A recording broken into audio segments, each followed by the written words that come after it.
We've all seen the amazing movies by Pixar animation studios and how incredible the rendering technology is. From the way the amazing render engine interprets light, materials, colors, and so on with an unprecedented production value, it is safe to say that Renderman is extremely reliable for producing high-quality visuals with a consistent picture quality. And with the release of Renderman 24 for Blender, the power of creating high-quality production visuals is now in the hands of the world's most popular open-source 3D content creators. And as someone who consistently tests rendering engines for Blender, it is actually interesting to see how easy it is for you to set up the Renderman engine and also work with the Blender add-on. To actually get started with Renderman once you're done with the installation process is as simple as right-clicking and click on Use Renderman. Now, this is one of the most easiest ways of getting into a rendering engine that I have found for Blender, contrary to fiddling around the render properties section and trying to figure out how to set up a rendering engine. So with that ready, go over to your viewport rendering and then you can see Renderman in action.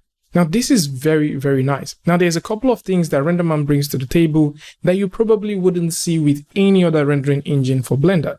Now we're going to explore more of these and also talk about the cool presets, the light linking, the light groups, and even way more stuff that you can get. So with our brand new scene loaded up right here, let's take a look at some of the things that impressed me the first time I opened Renderman for Blender. So for you to actually see what your rendering is going to look like directly on your viewport, you need to right click, go over to the Renderman, render IPR. Now this way you can preview what your final render is going to look like directly in your viewport, and from here you can start making some final tweaks. Now, in terms of light, you need to convert your light to Renderman light for you to have these things working. So add the Renderman node to this, and then you can increase the intensity and also the exposure depending on what you want. Now, in terms of interactivity during your render time, you can make multiple copies of light, move them around your viewport, and get some very interesting stuff. By the way, there's a whole lot of lights that you can also have access to. If you go over to the Renderman section, go over to light, you can see all of this beautiful light. And in terms of filters, you can also attach a couple of light filters depending on what you want to create. But now let's talk about even more interesting stuff. For this example, I'm just going to select this and change this light to a given color, select these other lights, and then increase this by 20 just to make sure that we have more lights coming from there. Actually, let's make that 25. Now, if you don't want to go back and forth tweaking this light, Renderman has provided you with something even way cooler that you can use. So if you just simply right click and go over to the Renderman context menu, you'll notice that we have the light mixer group. Now within the light mixer group, you can go over to light mixer editor, and from here you can start editing and mixing your lights how you want. So I can click on the plus sign, click down, add the lights that you want, click on the plus sign to add them. So if we would like to add all of this just to set up a light group, we can easily do this. Now with your light group here, you can proceed to do all of the tweaks and changes that you like. So in this case, if we would like to turn off some of these lights, we can obviously go ahead and turn this off, and you can see that happening. And by the way, you can also create different light groups depending on how you would like to render your model. Now this makes it way easier for lighting artists to harness the power of Renderman and create and also edit their lights the way they choose. Despite the fact that you have your light mixer, there is also a light linking editor. So with your light linking editor, you can do even way more cooler stuff. So in this case, let's say we have this light and I wouldn't want this light to affect certain parts of our model. If I click on the drop down button, I can select the light which I want, click on the plus sign to add it. Within the object section, we'll click on the drop down, select the object that we want, and also click on the plus sign to add that as well.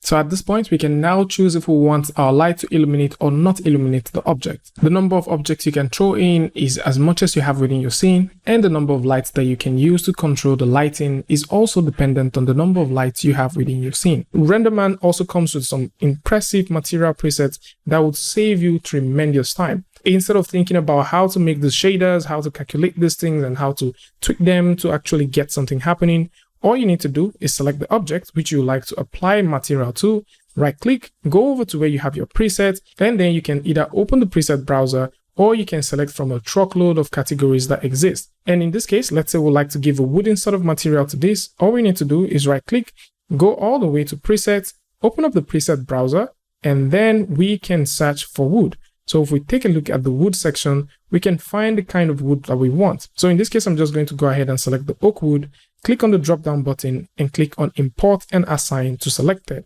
And once this is done, you can click on OK, and automatically you would notice that you have it right here. Now, despite the fact that you have access to materials, you also have access to a couple of environments that Renderman ships with.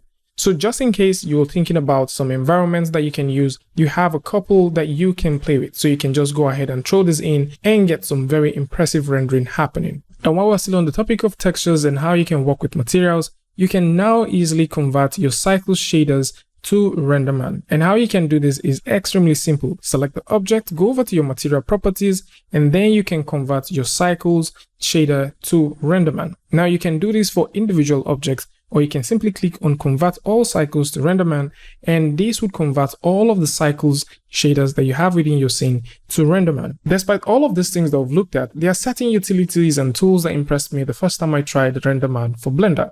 So right over here, you'll be able to find the scale resolution. Now with this, you can drop down the resolution within your viewport rendering. So depending on your computer performance, these can come in extremely handy. There's also a very cool interactive refinement feature that also exists here. So you can choose from 0 all the way down. And of course, there is also the edit crop window. With the edit crop window, you can edit, refine, and also preview a specific area of your model and do some very nice look depths to just that specific part, as you can focus on a given area at one time. There's a snapshot feature that Renderman also offers, and this allows you to make render snaps directly in Blender. For comparison, snapshots can be previewed in the image viewer, and this is a very handy feature that allows you to make informed decisions on lighting, looks, and also staging. Now we've seen some amazing things that Renderman can do. Let's talk about something even more impressive. Renderman ships with an end panel. With your Renderman end panel, you can do a lot of things. Instead of right-clicking, going over to your properties, you can play with the preset browser directly from the end panel. You can start and stop your interactive preview rendering. You can add cameras, lock the cameras, preview these cameras within your viewport, make these cameras visible within your viewport or within the rendering time, set your depth of field, set the distance as much as you want, play with lights, add different kinds of light filters, and you can even play with the light editors. You may also want to take a look at one of my personal favorite, and that is the Renderman live statistics. So this is just super awesome. You can check out the diagnostics and see how much memory is being used, the rays that are being fired per second, the first ray, the first pixel, and also your first iteration. Now, if you take a look at the top left corner of your screen, you would also notice that we have the very same statistics running right there. It is very interesting to see that Renderman for Blender checks most of the features Blender artists would need to make high quality production visuals. So if there's any Blender artist looking for a wonderful free rendering tool that they can use, Renderman for Blender is here with all of these features, and how you choose to wield the power of this amazing tool is totally up to you.